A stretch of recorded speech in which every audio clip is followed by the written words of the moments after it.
Hello and welcome to One on One. My name is Jess Brady. Thanks so much for joining us for another episode. This month we're joined by Jennifer Wenn. She is a director with Pride London Festival, the board there, also the co-chair of the Trans Committee. Jennifer, thank you so much for joining us. Oh, you're welcome. And so you are a very important person in the London community because you have a very unique experience in terms of what you're doing right now, your involvement with Pride, and where you have come from and transitioned to where you are right now. Please tell us a bit about your story. Well, I guess the story goes back a fair ways. I'm a transgender woman. I was assigned male at birth. I didn't come to an understanding of my gender identity until quite late. There were signs and things along the way, but it didn't really hit me until the fall of 2012. Okay. So it's fairly recent in the grand scheme of things. That must have been, I mean, did you, as you said, there were signs, did you think maybe something just didn't feel quite right within yourself? Yeah, when I was around 9 years old, I didn't feel right in my body. I guess that'd be the simple way to put it. But I didn't know what to make of it. There were other things that happened, and I guess it culminated in, by the time I was 18, I had the vocabulary and I could say to a counselor, maybe I should have been born a woman. But I couldn't deal with it. I mean, 18 for me, well, I'm nearly 57, so it was quite a while ago. And there were no role models, no information, no internet, nothing like that. And I couldn't deal with it, and I just repressed it. And then much later, it started to, the cracks in the dike started to form, and eventually in the fall of 2012, I started to figure it out.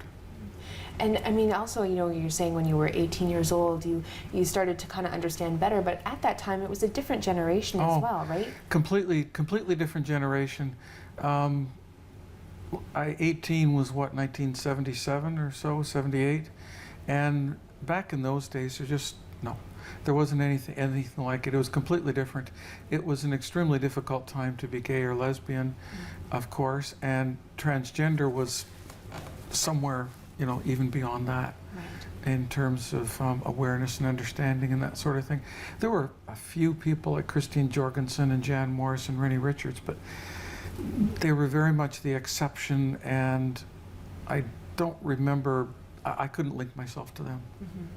So it took some time, as you were saying. It took quite a long time. Some people know continuously, like they like to play with dolls, and they know continually and fight the dichotomy between their mind and their body every step. I wasn't like that. It scared me so much, I suppose, I just completely buried the whole thing. And in terms of, I've read a little bit about your story and the different things that you've done in London, the wonderful things that you've done in Pride community and just in the greater London community in general. How you went on to have a family.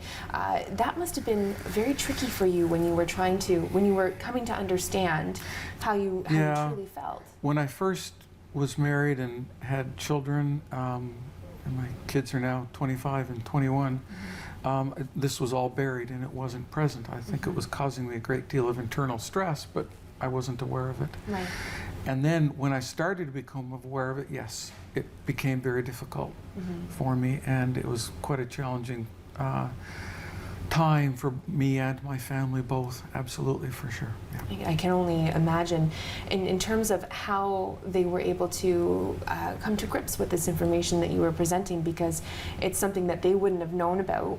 And that must have been, how did they take it? Well, the first person, actually my daughter was the first one, she's 25, she came to me and said, look, I know you're transgender.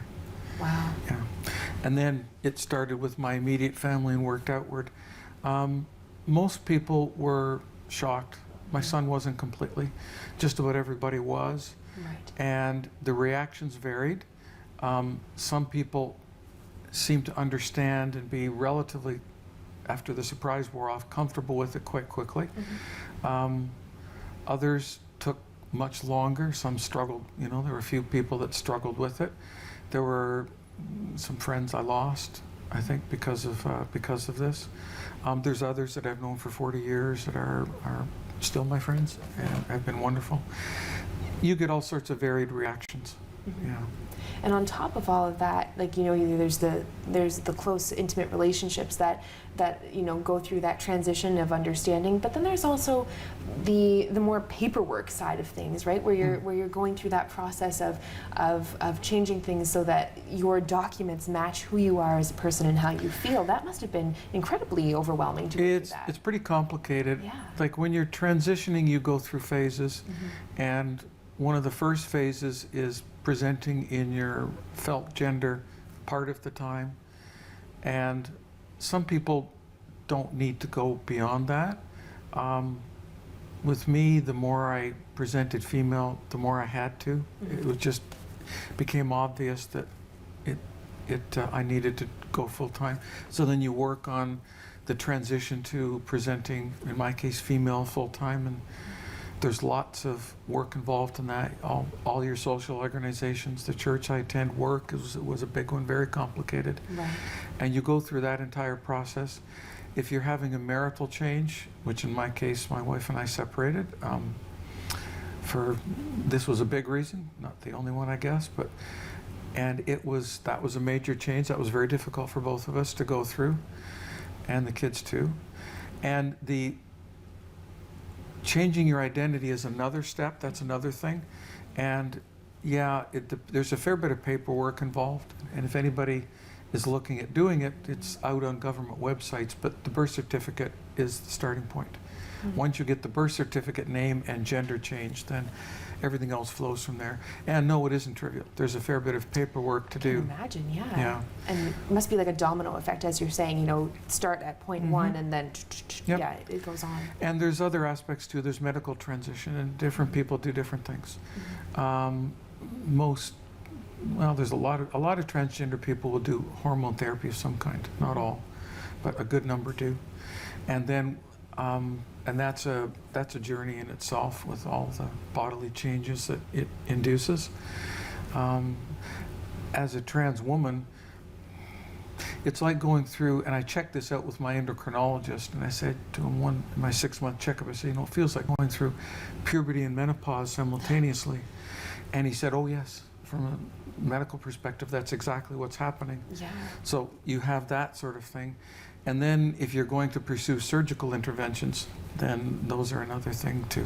I mean, and on top of the physical, there's also the emotional of not just the relationships, but within yourself, the relationship with yourself, and that identity of. It's a big taking one. that on. It's a real big one, and mental health care is critical, absolutely critical. So if you are a transgender person, you really need good mental health support. That can be challenging to get. But you need something, because this is psychologically, this is extremely difficult at all stages. Yeah, because it's one thing to, I guess, have that realization within yourself early on and to believe, yes, this is what I want, but then actually having it put into reality and going through the actual physical motions of it. I mean, that would be so overwhelming. Yeah. It is. It is. And what kind of support you need depends upon where you're coming from and what your journey is. In my case, because I had repressed it all, there was a lot of work involved in unburying and trying to reconcile things across my own personal timeline. Yeah. And as you're going through the steps and making the transition, it is difficult. It's emotionally difficult. As you're going through, you know, presenting in a gender that you have never presented in before. You get all kinds of different reactions from people that you know. Yeah. You get different reactions from people on the street. I mean, typically, you get the long stares as you're progressing through your transition. You get hurtful comments behind your back. You can be loudly harassed in the street, and I've had all of those. Some people have worse experiences. I know people that have been physically assaulted. I know people that have been sexually assaulted, and that's all in London. Now, and this is actually one of the best places, southwestern Ontario. It's far worse in some other spots. That's so disheartening in many ways to understand that those attitudes still exist, that it's not one of acceptance and just in general, it shouldn't even really be of acceptance. It should just be a matter of fact. It's, you know, just a love for everybody, you know? Yeah, it isn't. And it's, I sometimes have thought that transgender folk are where the gay and lesbian community was 30, 40 years ago in terms of public awareness. Now, there's been a big wave. You know, there's been a lot of media attention in the past couple of years or thereabouts. So it is changing quite rapidly.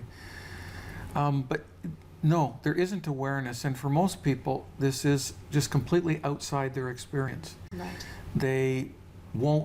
Many people will not have knowingly met another transgender people before somebody comes out to them.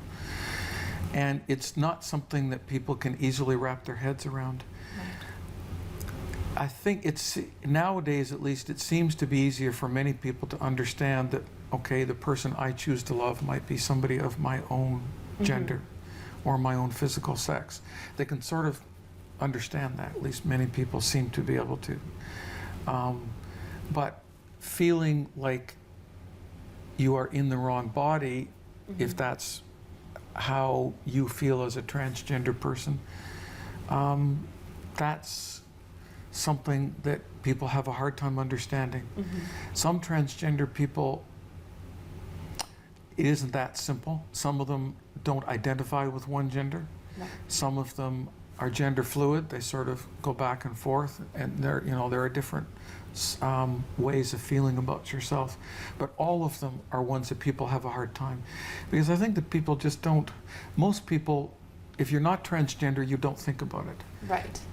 CIS prefix cisgender. If you're a cisgendered man or woman, it doesn't occur to you because you are assigned male or female at birth, and you're comfortable with that, so it just never occurs to you to give it another thought. So when somebody says, okay, well, I think I should have the other body, it's like, what do you mean? Exactly. It's like, I don't have that experience, so I can't, as you say, wrap your head around it to understand how that person feels. Wow. And I mean, to try and change that perception and that understanding and just allow for more acceptance and that will, I guess, as you say, it seems as if it was, the gay and lesbian community 35, 40 years ago. It's going to take time. Yeah. It will take time. Yeah. Sadly, that it takes that long of a process. Something that's been in the news recently, which I thought was interesting, is this push for healthcare cards to no longer have the gender marked on them. And so we would be, I think, what is it, the third or fourth, maybe. There's maybe a handful of countries in the world that they're talking about would have like passports that don't have gender on them. What was your reaction when you heard about that Canada is considering those things and moving towards it? I think, yeah, certainly it will be good for a lot of transgender people. There are certainly a fair number that would simply prefer not to have a gender there. If you are bigender, gender fluid, agender, so both, moving between neither or neither one, outside gender. If you're in one of those categories, then certainly not having to have a gender identification there would be good.